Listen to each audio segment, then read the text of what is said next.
Well, thank you for being here. This is going to be interesting. But the good news is, no matter what, I'm going to read some out of the Bible, so it's going to be good. How about that? And a lot of this is going to be not, I have mastered this, so do what I say. This is going to be more like, I'm in the middle of this. So if you have any tips, we're going to ask for some audience participation here in a minute, and it's not going to take long to ask for that.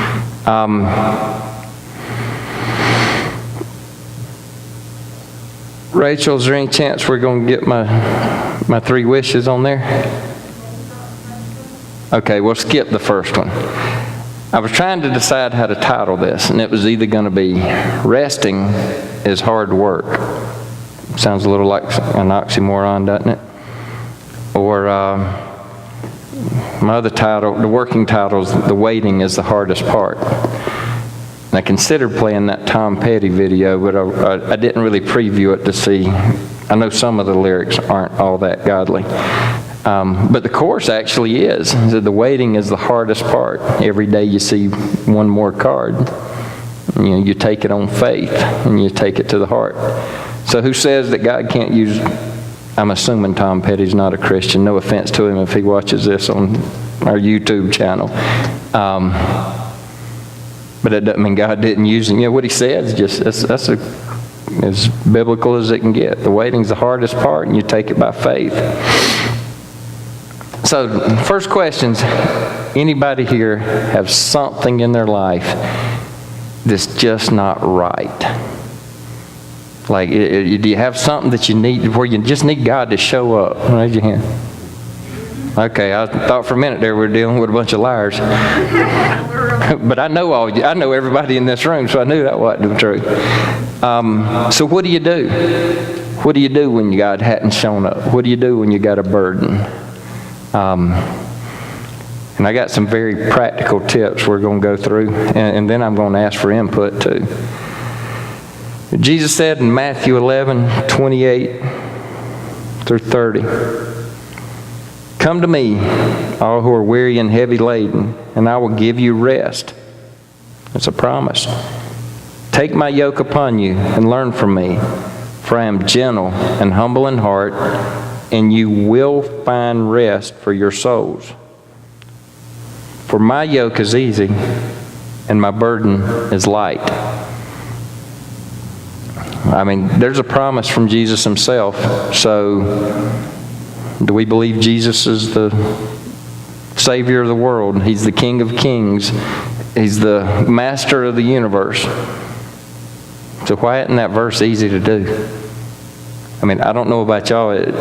I believe it. I believe it with all my heart. Because Jesus said it. "Come to me, you are weary and heavy laden, I'll give you rest."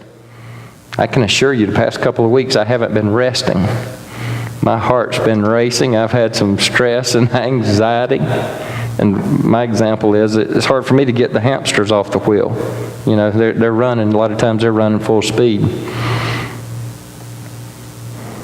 So there's the promise from Jesus. It's just not always easy. And that's why I said that rest is hard work. And if anybody's mastered it, I would say see me after the service. If you've mastered it, I'll put this microphone down right now and I'll give it to you because I need all the help I can get. I think the hardest part is to just quiet your mind, for whatever's going on. I heard a Johnny Hunt, a preacher in Atlanta, did a sermon years ago, and he used the scripture reference to cast aside every weight that burdens you. And he said a weight is not necessarily a bad thing. It's just not necessary. So sometimes it's just hard to throw down whatever's slowing you down or holding you back. It may be something horrific. It may be a mountain that seems insurmountable, or it might be just your golf game, just something that it might not be bad. It's just something that needs to be put aside. Now I'll go on record because I've experienced God's rest before. Did anybody ever experience that, where you had a peace that was just like a perfect peace? Now once you get there, Now that's easy. Isn't that fair enough? Once you get there, it's like, wow, I'm here, and I can just rest and nothing. And, I wouldn't care what the world threw at me. Nobody, has everybody been there at some point? It's a pretty awesome feeling. But I still say, that's why I say resting is hard work. Once you've entered into God's rest, hey, that's easy. It's getting there seems to be the hard part, at least for me. I've had some times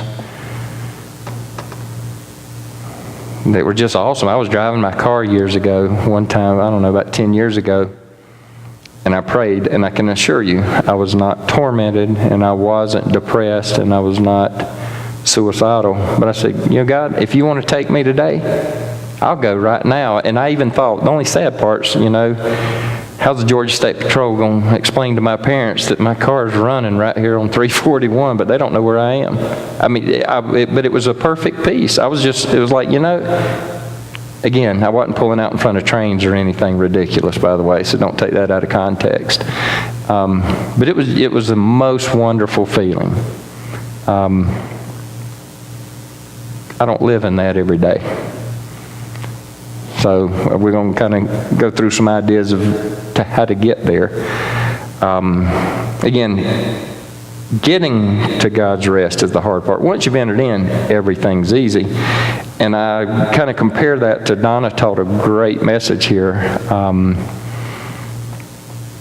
It says the pathway is narrow, the gate's narrow. And it makes a lot of people think, well, wow, it's so strict to enter the kingdom.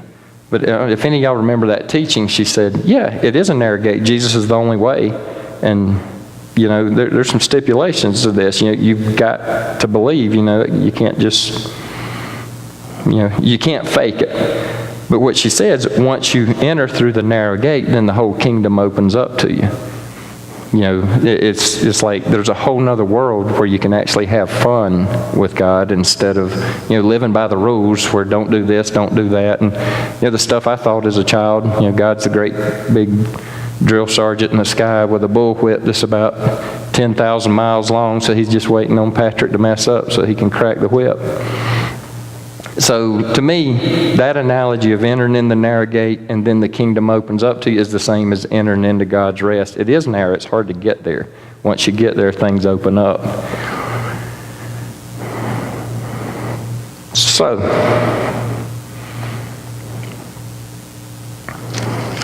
there's another promise. It's Hebrews 4:10.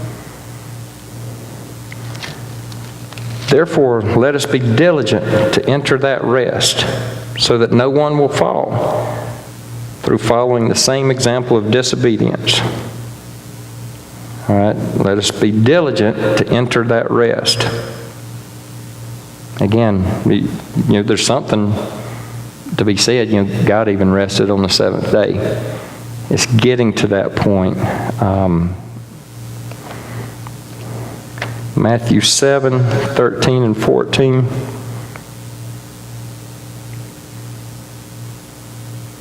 And this is my example of the other. Enter through the narrow gate, for the gate is wide and the way is broad that leads to destruction. And there are many who enter through it, for the gate is small and the way is narrow that leads to life. And there are few who find it. There's your reference on that other example. So we're going to have some ways to encourage yourself while you're waiting for that mountain to move, while you're, for me, while I'm waiting for a lot of things to happen.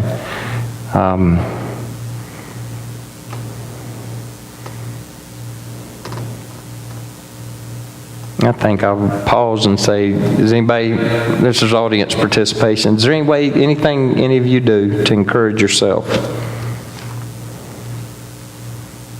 It's not a trick question, by the way. Sing. Good answer. Good answer, good answer. Sounds like Family Feud. Anybody else? Read. I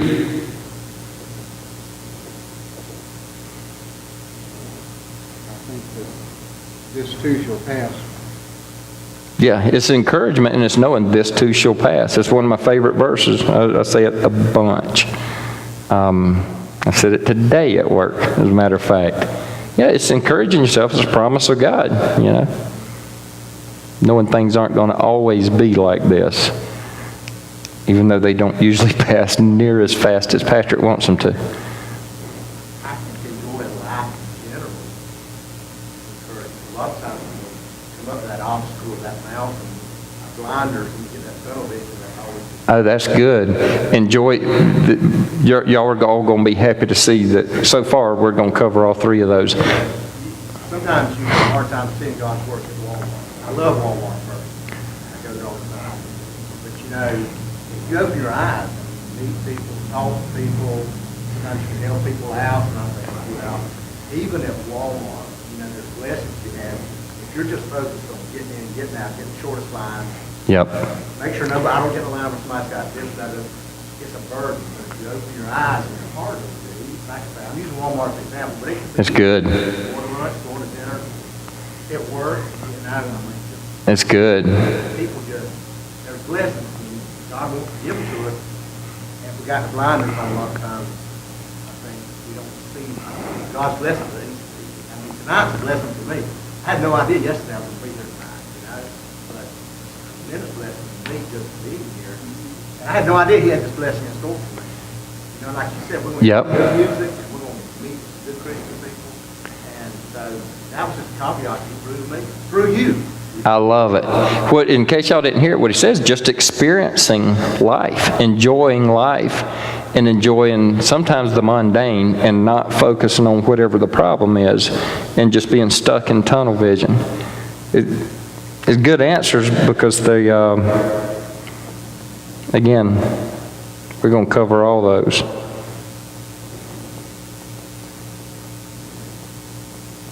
Yeah, I'm taking notes too because I'm going to use anything I can get out of this. Not like at Walmart or anything. I mean, I just use that as example. Yeah. Most people dread it, really dread it. Absolutely. I do. 'Cause I know when I go in there, every time I go to Walmart, it's a blessing.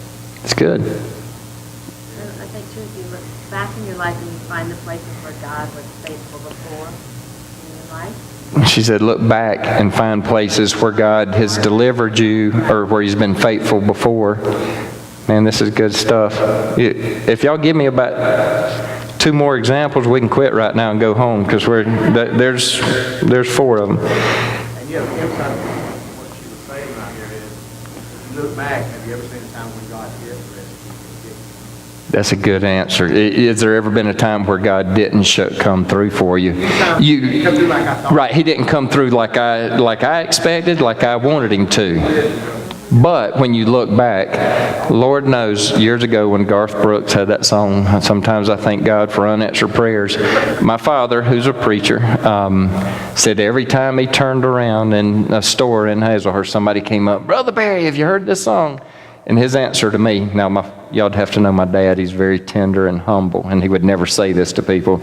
But he looked at me and rolled his eyes, and he said, I've been trying to tell them that for 40 years in ministry. And that's pretty funny. So ways to encourage ourselves. See, every one of these, this is so good. So what's just happening right here is I'm getting encouraged, quite frankly. I'm not going to go into this part, but Kevin did a great sermon on, David encouraged himself in the Lord. And we don't know exactly what that looked like. I would highly recommend you just Google the scripture and go through that passage. David's a pretty good example to look at if you want to look at somebody who's been sold out to God, thrown it all on the line, cried out to Him, made every mistake you can make, blew it up, and still came running back and crying out to God. I think a lot of times he gets a bum rap by me. I've used him to encourage me by all the mistakes he made. Look at all the things he did right. Nobody else have we ever heard God say, there's a man after my own heart. So ways to encourage yourself while waiting on your mountain to move.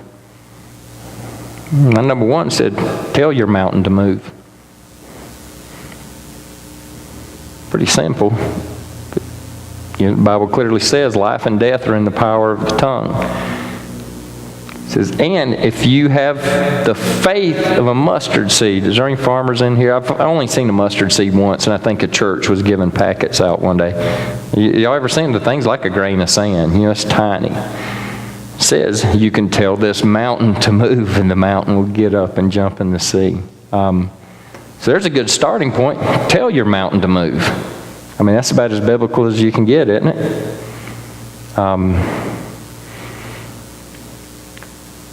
I'm not saying we should always have a plan B. You know, the good news is, you know, like Jesus didn't have a plan B.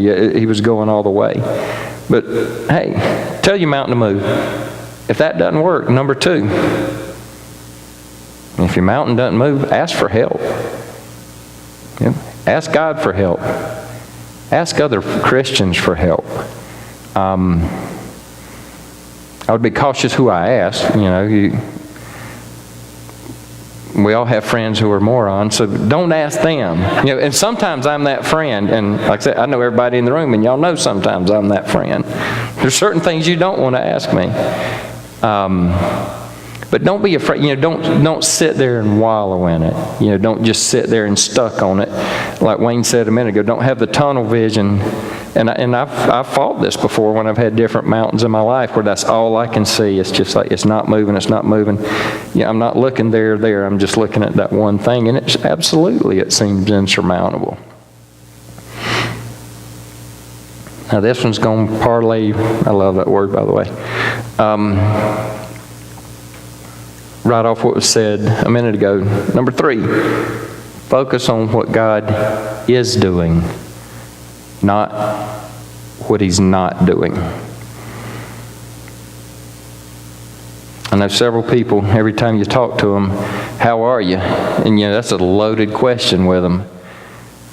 You ask them how they are, and they're going to run down a list. And usually the list is everything that's going wrong. By the way, I've been this person too. I've had a season in my life where I was pretty down and out, and I think all my friends ran when they saw me coming. But don't focus on what He's not doing, because if you want to find everything in your life or in the world that's going wrong, well, it's a bottomless pit. You know, you could name 1,000 of them, and you hadn't filled up that hole yet. But focus on what God is doing. This was brought up just a minute ago, and we're going to come back to that as well. It's like, look back on your life. Look at the times He's come through for you. Look at the times you've been delivered. I looked on a Bible program earlier, Bible Gateway, and I just typed in the words, forget not. And just in Deuteronomy alone, there were tons of references like where it says, forget not this, forget not that, forget not. Well, there's a reason, you know, God says, forget not. You know, there's all these things He's done. Well, don't forget them, because it's a great encouragement in times where you feel like, hey, this is it. This is the end. My life's never going to get any better. Whatever this issue is, I'm stuck with it. No, look back at the other times when He's brought you out of it. The great example is the children of Israel. You know, God told them point blank, don't forget to tell the stories. Don't forget to tell what I've done. And what happened? They would go along pretty good for a while, and they would be prospering, and they'd quit telling the stories. They'd quit glorifying God. They'd go back into captivity. Well, somebody, I guess, would wake up and decide that, hey, we might want to remember all these things God's done. You know what I mean? It looked like a heart monitor. They would start prospering again, well, they would quit. And I don't know about y'all. I'm not real proud to say I've probably done that one too. You know, man, God's great. Man, look what He's done for me. Look what He's done for me. And then I kind of level off of, you know, I'm good. You know, what happens? You start sinking back in that trap. So it's remember what He's done. Exalt Him, brag on Him.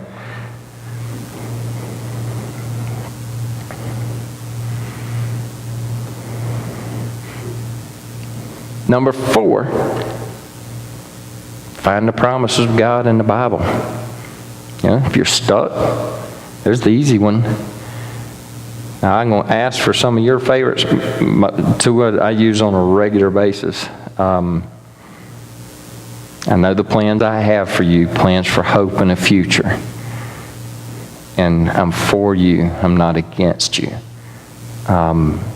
Those promises they're there for a reason. He put them there for a reason. Another one we use a lot here, Psalm 103. I think it's what Kevin refers to as God's benefit package. Isn't this the one? It says, "Bless the Lord, O my soul, and all that is within me. Bless His holy name. Bless the Lord, O my soul, and forget none of His benefits. Who pardons all your iniquities, who heals all your diseases, who redeems your life from the pit, who crowns you with loving kindness and compassion, who satisfies your years with good things, so that your youth is renewed like the eagle." You want me to keep going? I mean, this is good stuff. Verse 6, "The Lord performs righteous deeds and judgments for all who are oppressed. He made known His ways to Moses, His acts to the sons of Israel. The Lord is compassionate and gracious, slow to anger and abounding in loving kindness.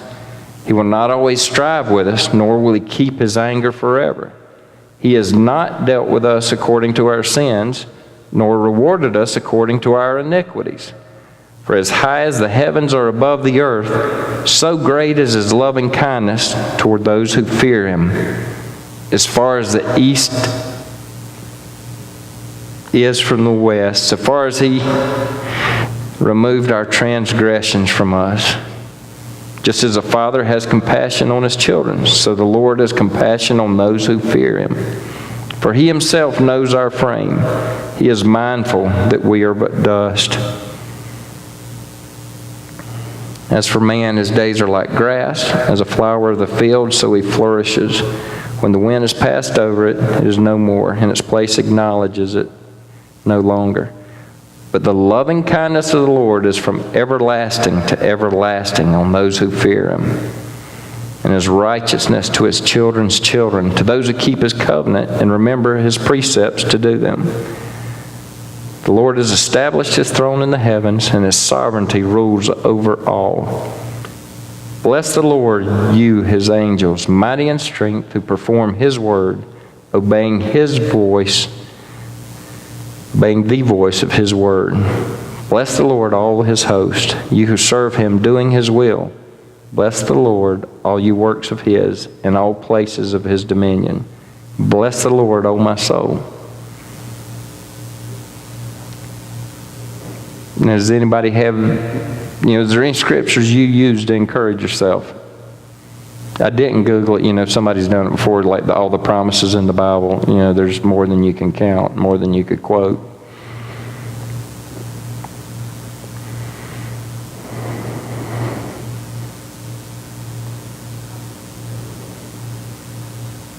Romans 8:28, yeah, all things work together for good for those who love the Lord and called according to His purposes. Absolutely. Have you ever had a time? I've had a season where I live my life on Post-it notes, but I had them stuck on the mirror of my car and on the radio, and I printed as small as I could so I could get as many verses on as I could. And I ended up, I don't have a laminating machine handily available at my house, so I used Scotch tape and laminated them and kept them on there. But, you're struggling. The promises are there. He hadn't changed. He says, I changeth not. But it goes back to remembering, it's okay, this is what He's promised me. It doesn't look like it today. It's not manifesting itself today, and it doesn't feel good today. But that doesn't mean He's changed. And that doesn't mean that He's fallen off the throne or just decided, I'm just not going to help Patrick today.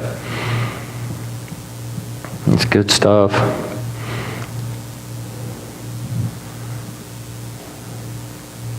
Now here's another tip on this under my find the promises of God in the Word. I'll quote Kevin on this one. Here's a verse that most people don't have taped to their refrigerator, and it's a promise of God. Jesus Himself said, "These things I have spoken to you, so that you may have peace."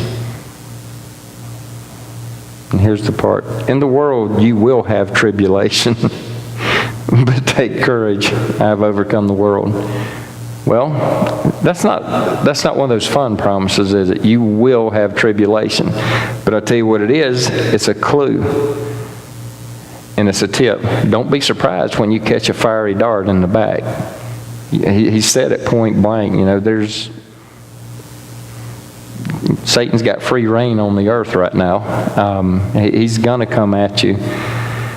And there's going to be other people that come at you as well. So Jesus has already promised you, you are going to have tribulation. But peace, I've overcome the world. And I heard a quote a couple of years ago that just absolutely changed my life. It's not in the Bible, but it ought to be in Patrick's book of number 1. It's okay for things not to be okay. Sometimes it's just going to be that way.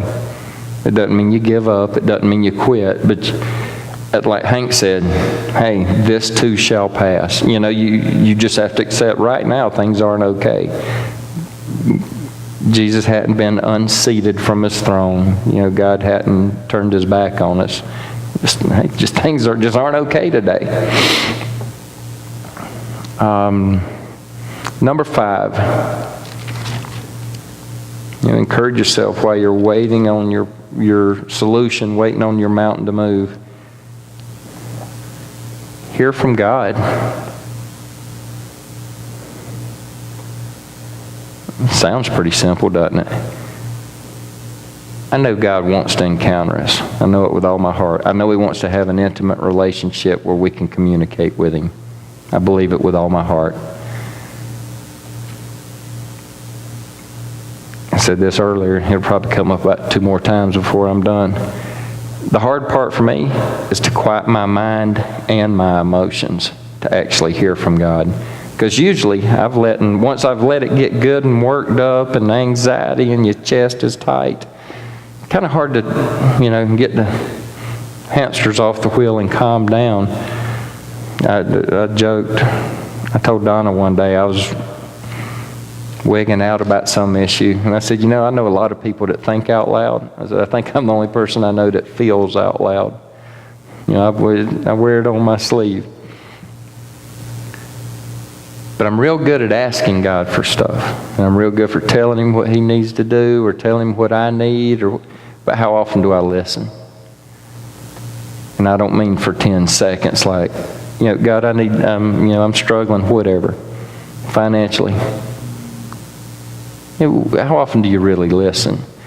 And I would encourage you to know, well, He's not cruel, so He's not going to just ignore you. Unless you had an earthly father that was just a schmuck. If your child asked you for something, would you ignore him? Or you would hear him out, wouldn't you? You might not give it to him because it might not be good for him. And by the way, I'm definitely preaching at Patrick right now. But just like to listen to him.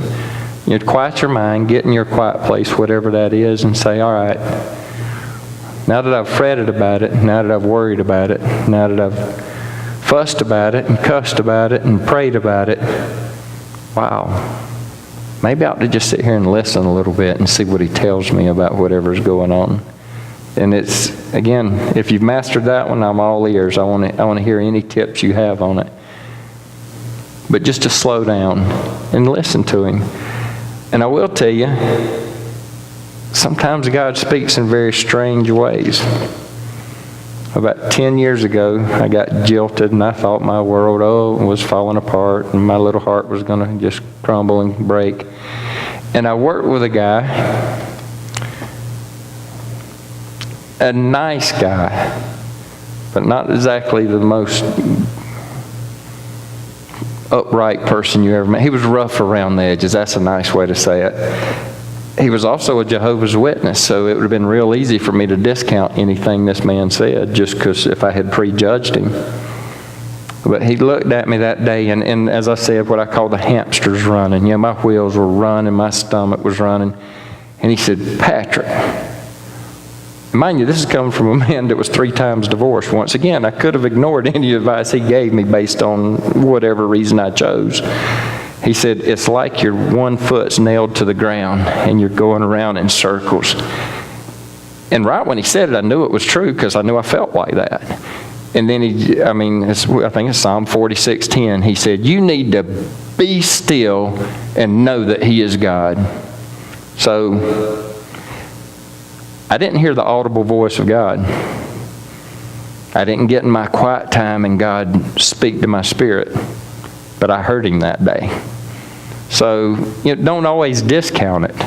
Now granted, sometimes it's people throwing out religious cliches and Christianese, and we'll get to that right here at the end. But don't think I didn't hear God that day from that Jehovah's Witness, and He dropped a spiritual bomb on me that quite frankly calmed me down. Ultimately it was like, it still go back, this too shall pass, and be still and know that I am God. To me, those are almost mirror images of each other. Because, ultimately what it's saying is, He's God and I'm not, and I've got to trust Him.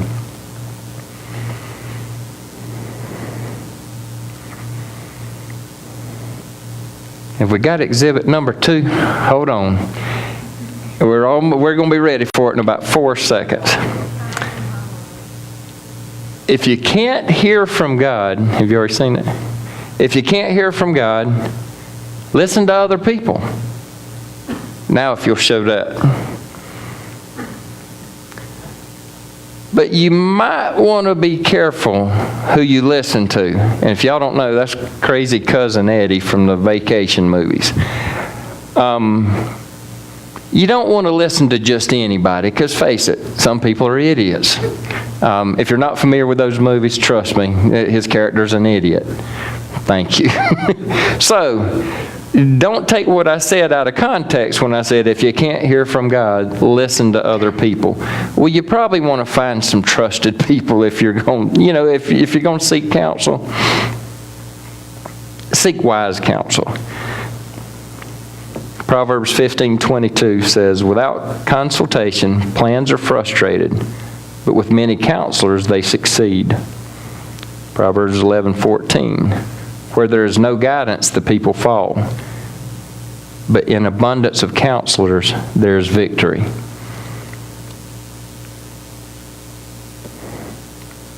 So it's a pretty good idea to have you a team. If you're stuck, if your mountain's not moving, if you just, it happens to me, again, more than I care to admit.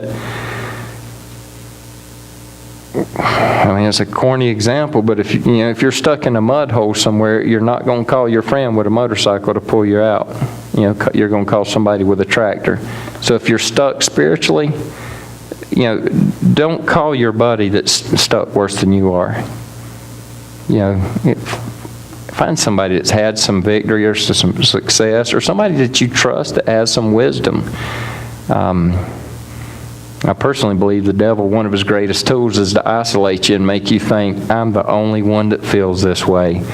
Everybody else their life's honky-dory and they're just doing great, and here old poor pitiful me is. And so I'm not going to say anything because I won't want to be embarrassed that I'm struggling. Don't let him do that to you. Seek some good counsel. I'll brag on, Kevin and Don. I've got several people in my life that I lean on when I need help, or where I'm stuck, or where I just don't know the answer. And what I would call a good counselor, I'm going to have to be careful how I say this, they encourage me. They're helping pull me out of the ditch, so to speak.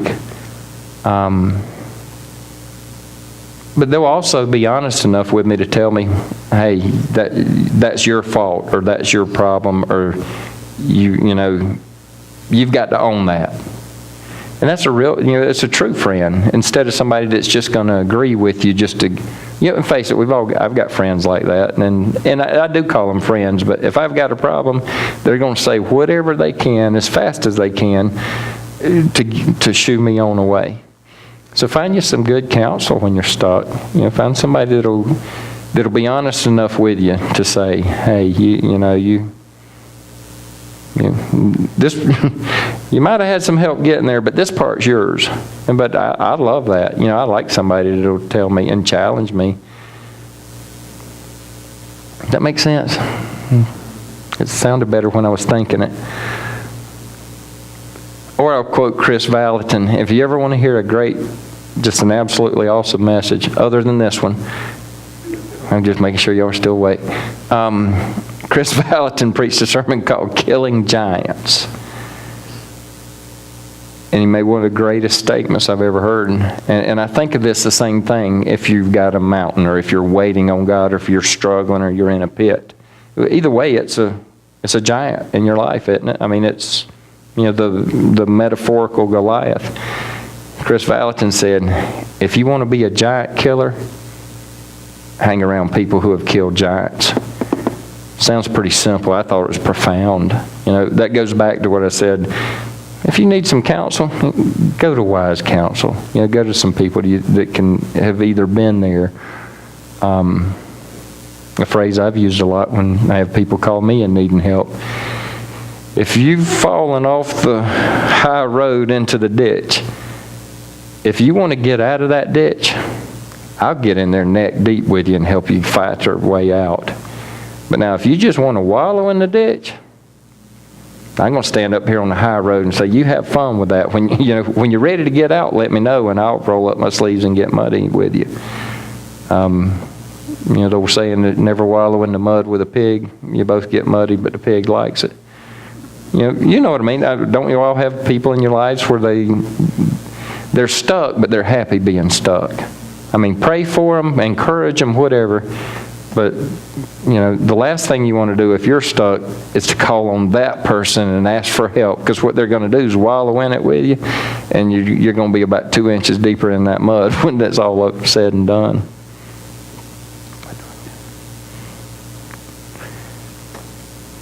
Here's another one. You're stuck. Things don't look good. And Kevin mentioned this just the other day. Don't visit your past. Don't visit all the failures and disappointments you've had. There's going to be plenty of them. You already know them. But especially if they're mistakes of your own, don't revisit that. They've already been bought with a price. Jesus paid for them with blood. So really what you're doing is spitting in Jesus' face if you're going to revisit your mistakes. Let them go. They're covered by the blood. It's been bought. That's not who you are. That's something that happened back then. That's not who you are anymore.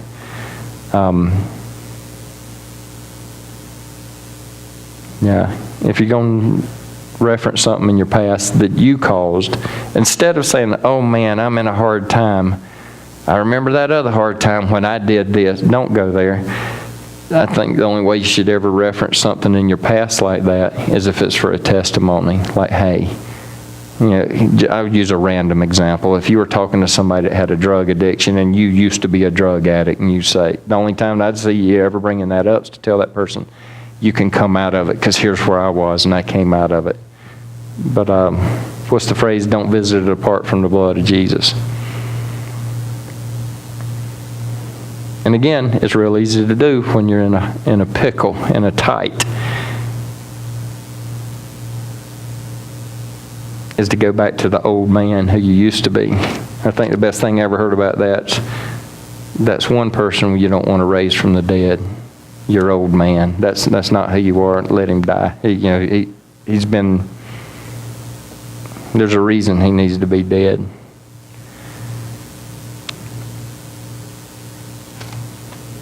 Just a couple more. If you're stuck, you don't know what else to do, depressed, hard times, whatever, waiting for breakthrough.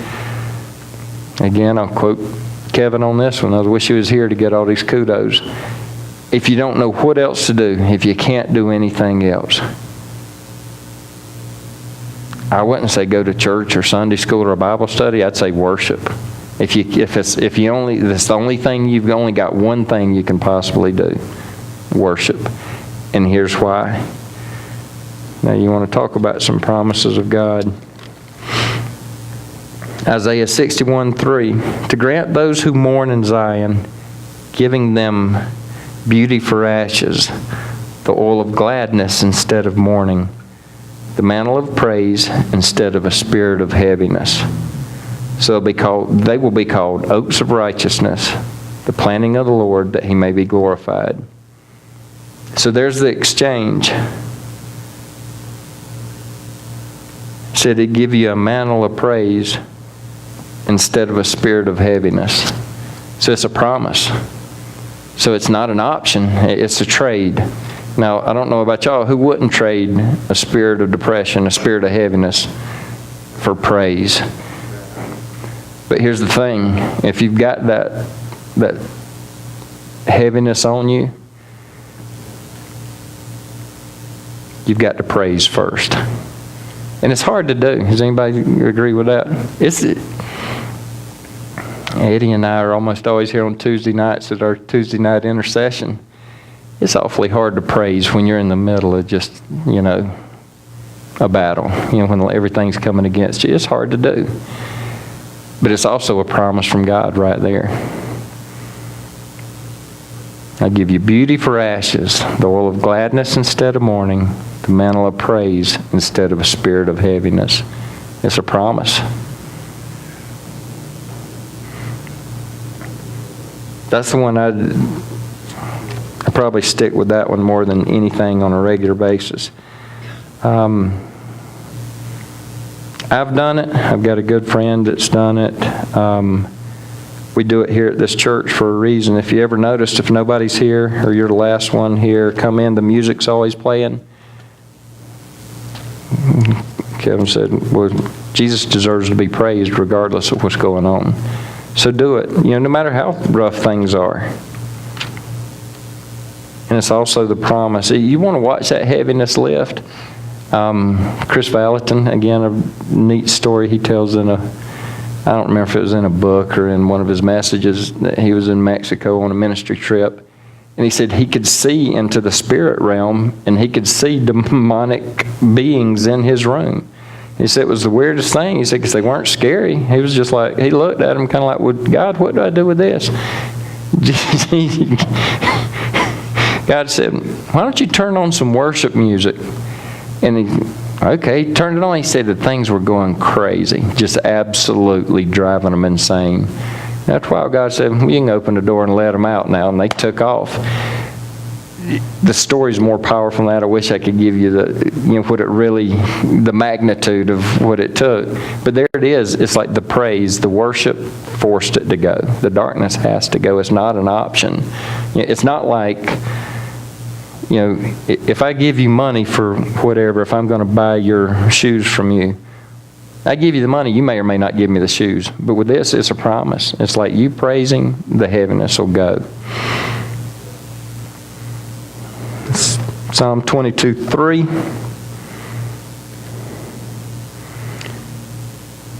Now, I'm going to back up to 22:1 and go through 3.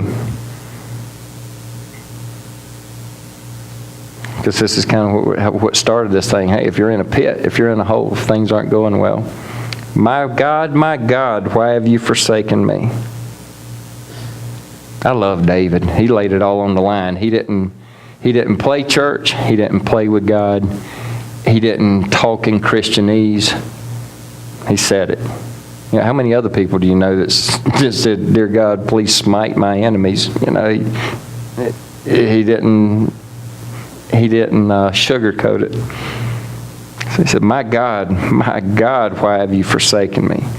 Far from my deliverance are the words of my groaning. Oh my God, I cry by day, but you do not answer, and by night, but I have no rest. Yet you are holy, and you who are enthroned upon the praises of Israel. So that's where we get the famous phrase, God inhabits the praises of his people. So if you need God to intervene in your situation, I suggest you praise him. If you want him to show up, there's a promise right there. Anybody ever had that scenario? Well, echoing on the things different people threw out when we started. So what do you do when you're struggling? You need, hey, God, help. Michelle said sing, worship Him. I loved a friend of mine that had said several years ago her son was having nightmares and just various random things. Said I didn't know what to do. I talked to him about it. It wasn't like we were, had evil stuff in our home. She said, "You're going to think I'm crazy, but I played Christian music all the time, even when we weren't there." I started laughing. I said, "I'm not going to think you're crazy." So if you can't sing like me, sing when you're alone, or turn the music up really loud so it drowns out your singing, or find you some good Christian anointed music. And if you want a suggestion, I'll give you a playlist. I'm sure Eddie could come up with a suggestion or two. And no offense to to any Christian radio station, I don't listen to bubblegum Christian music. I want something that's going to. It either needs to be cutting me to the quick, or it needs to be cutting the enemy to the quick. I don't want it to be fluff. Number 9. Determine. You're struggling. You don't know what's going to happen. You're stuck. Determine who God is to you. Some of this is giving you several examples of what not to do. Lord knows I've got a friend. He's a Christian, great guy. Come think, I've got another one. This is a female Christian, great girl. But every time things go wrong, it's like, well, I'm just tired of it. I'm just going to give up. I'm ready to say to heck with it. To heck with you, God.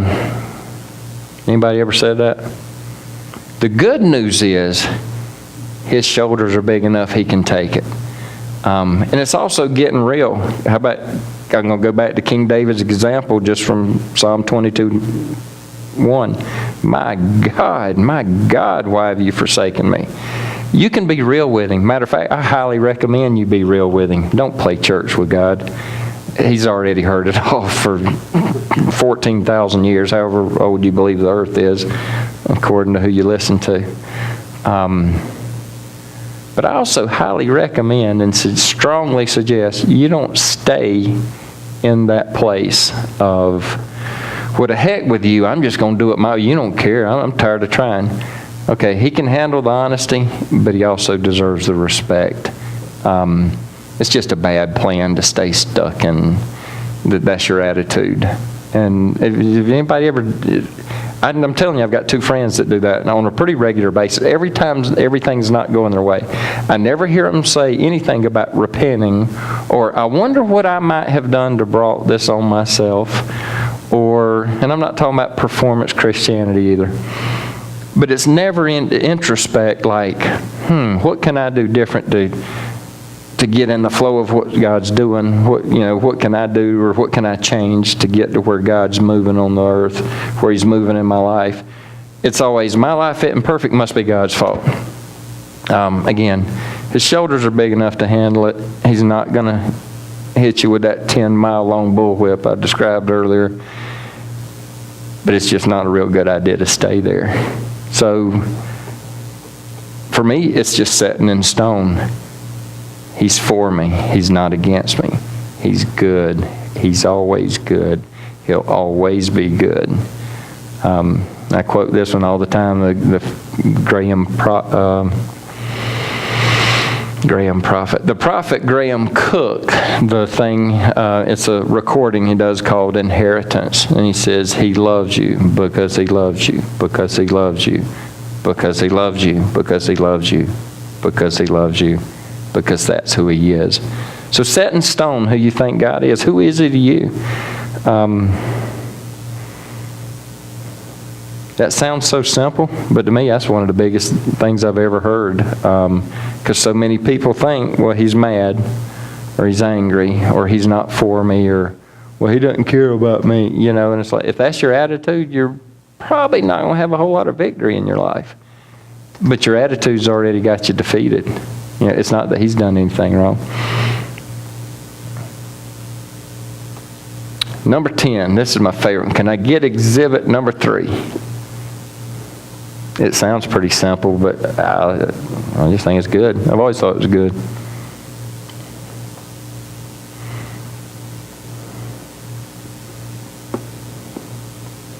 I don't want to have to act it out. Y'all don't want me to either. You ever seen this?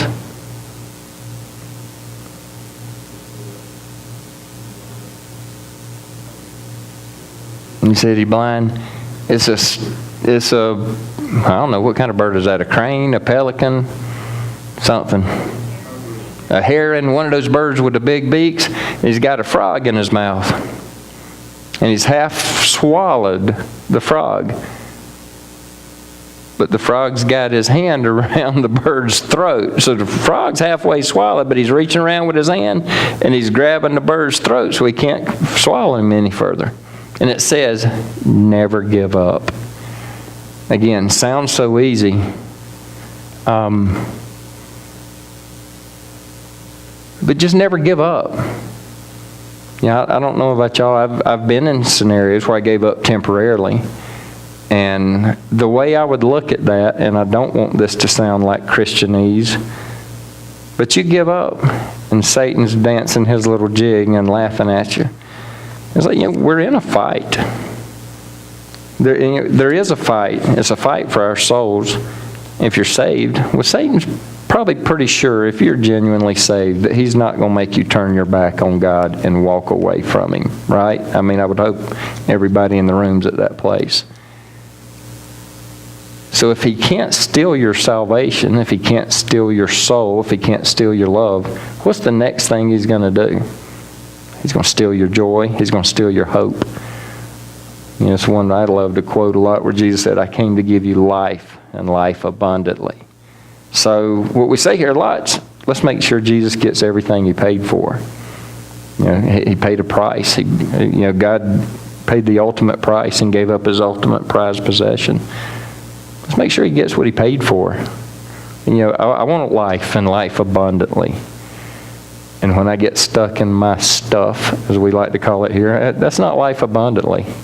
By the way, this is real time. I've had about 2 or 3 days of this. So again, it's not, oh, I've arrived, y'all do this. It's like, hey, I'm fighting through this.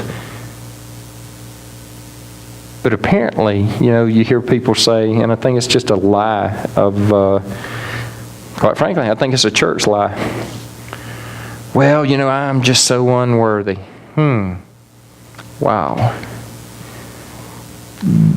Apparently, God thought you were worth it enough to let Jesus be brutally assaulted on a cross. You are worth it. He said you were, I didn't.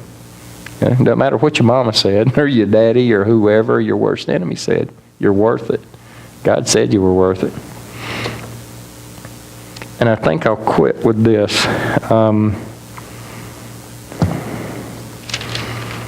I got about 10 more things. I think I'll stop with just some practical ideas because these have been floating around between several friends and I the past few days. If you got a friend that's stuck, that's in a pit, that's in a hole, whatever you do, don't invalidate them. Now, I just agreed, I don't want to get in the pit and wallow with them. If you know the difference, if you got just a little bit of wisdom. Some people like to stay in their mess. They're in a pit and they're enjoying wallowing in it. For those, I would say love them at a distance. Because I got my own problems. I don't want you pulling me into your pit. But somebody that really wants to get out of it, several things. Listen to them. Sometimes you don't have to have an answer. Lord knows I love Eddie Lambert right here because he's talked me off the ledge more than once. He didn't, a time or two he's given me great wisdom. A time or two he did nothing but listen and showed he cared. And you know what? I walked out thinking, man, that problem wasn't near as bad as it was a few minutes ago because somebody helped me carry my burden. What's that? Is it Galatians? Where each one's responsible for their daily load, but help one another carry their burdens. The whole Boundaries book was written off those 2 verses, or that's the precept. So listen if somebody's in a hole. Don't invalidate them and say, well, you know, it could be worse. Or, you know, old Sally Jones over there, she just lost her husband. Or, you know, Jimmy, he had his leg, you know, amputated from a bass fishing accident. Yeah, all that's true, but what you just did is tell your friend or whoever that person is who's struggling that they're not important. I mean, isn't that pretty legitimate? Everybody's smiling, but haven't we all been there? Where, you know, you're crying your guts out to somebody and they say, well, you know, it could be worse. Don't look at them and say, gosh, I hope I've never done this, because I've had 2 people do it to me and it almost killed me. I'm hurting and things are awful and this happening. And they looked me dead in the eye and said, well, Patrick, think about how I feel. And I thought, right this minute, I didn't, at the time, I didn't understand it. Right now I'm thinking, I don't really give a darn how you feel. I'm thinking about how I feel, number one. I wasn't having a pity party, I was hurting. So what you know what it interprets to you is they didn't really care. And my last favorite one, and this came from an interaction with a Christian friend of mine the past couple of days. Don't use Christian cliches.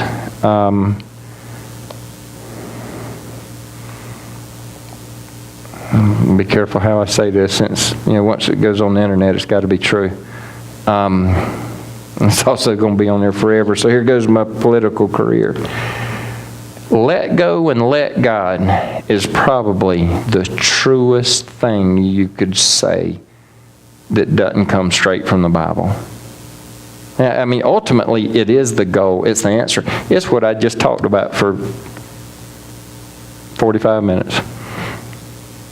But if I'm hurting and you say to me, Patrick, you need to let go and let God, I suggest you be more than 3 feet away from me, because I'm thinking my arm's about 3 feet long. Don't do that to people. Is that a fair statement? Have y'all been on the receiving end of that? I've probably been on the giving and receiving end of that one. Just tell somebody you care. Say, hey, I love you. You know, what can I do to help you fight out of it? You know, again, if you're going to quote Scripture to them, make sure it's encouraging and not attacking. You know, the Bible's been used as a weapon for years. Well, it is. It's sharper than a 2-edged sword. It's supposed to be sharp toward the enemy. Let's not cut our own people with it. It's been done for years. What's that old saying? The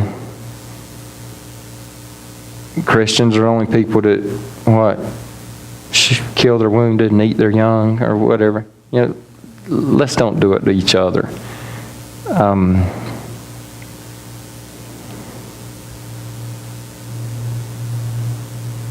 But fair enough.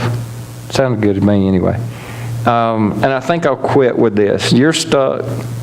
I'm stuck. Whoever's stuck, you're in a hole. I had this epiphany. I wish I could remember who I said it to. I may have said it to Eddie. It's been a month or 2 ago. Quite frankly, I needed to remember it earlier today when I was, you know, growing 3 heads and melting down. I'm about 100% sure that God's not in heaven today wringing His hands saying, I'm really worried about Patrick's future. I just don't know how this is going to work out for him. Although I've felt like that the past 2 days, I don't have to feel like that every day. At some point, of course, there's a lot of steps or tips I gave. I think number 1 in hindsight should have been, am I going to trust my daddy or not? You know, I love my earthly father. If those of y'all know him, he's one of the sweetest men I've ever met. Very kind, nurturing, told me he loved me since I was a kid. I've never not heard him say I love you. Hugs me, he's affectionate.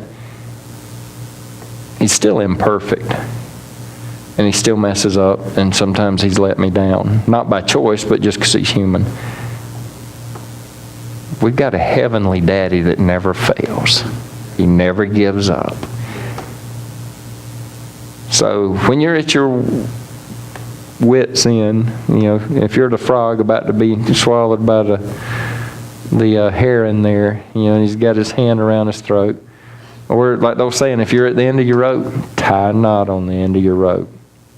but hang on to the fact that you got a great, big, heavenly daddy that thinks you're worth it.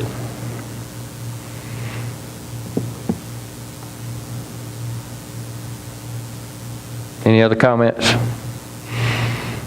Now's the time to throw peanuts or tomatoes. I'll pray and send us out of here.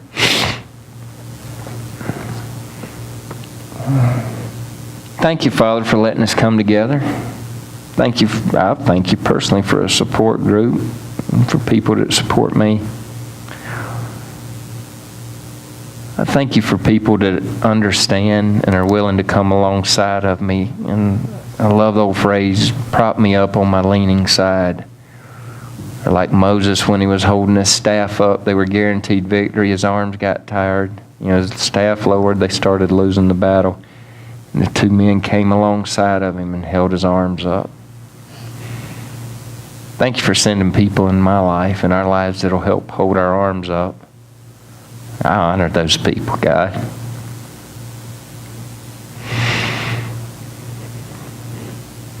Gosh, I bless those people. Thank you for giving me a chance to do that some myself. Thank you for opportunities to come along somebody and prop them up. Thank you for the encouraging word I got last week where a friend said, thank you when you've helped me and offered any kind of input or insight, that you always do it where it's loving and not offensive, even though sometimes it's tough. I ask for wisdom, that when people are hurting, that I can show them who you are. Remind me to tell them how good you are, how faithful you are, that you never fail, that you never give up, that you never quit. Yeah, remind me that you never fail, you never give up, and you never quit. Yeah. Thank you for loving us.